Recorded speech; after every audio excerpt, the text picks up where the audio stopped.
এদের একটু ছেড়ে দেওয়া হোক। আপনি আপনি একটা নেবেন নাকি? নিয়েছেন?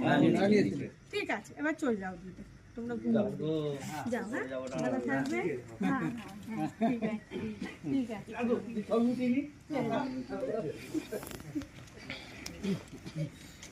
আমাদের এই দাদারও একটু ভাই। হ্যাঁ, কি বলবো আপনি বলুন।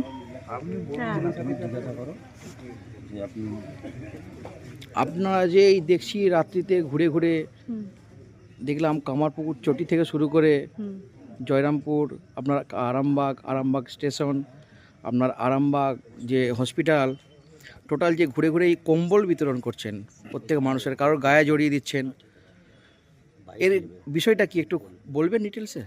বিষয়টা বলতে এখন তো খুবই শীত, আর অনেক দুস্থ মানুষ আছে যাদের কম্বল এখনও মানে নেই। ঠান্ডায় তারা কম্বল নিতে গায়ে দিয়ে দিলে একটা তাদের ঠান্ডা গরম ভাবটা থাকবে।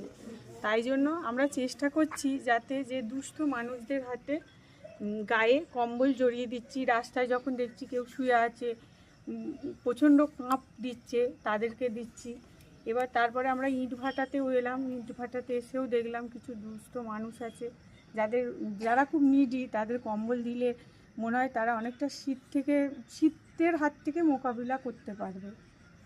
এটা জীবনসাথী ওয়েলফেয়ার সোসাইটি থেকে হয়েছে, ওনারাই এই অনুষ্ঠানটা পুরোটা করেছে। এবং যারা ভবঘুরে তার সাথে আমরা কিছু ইটভাটার মানে আছে আমাদের এই আরামবাগের বুকে, এখানে বিশালক্ষীর পাশে যে ইটভাটাটা, এখানে আমরা হ্যাঁ এনকেজি এদেরকে আমরা কিছু কম্বল বিতরণ করলাম। আপনারাও যদি এই ভিডিওর মাধ্যমে বলছি, আপনারাও যদি কিছু এদের দিতে চান আপনারা আসতে পারেন। এরা খুবই নিডি এবং খুব ভালো মানুষ, এরা সব থেকে বড় কথা। আপনার পরিচয়টা একটু?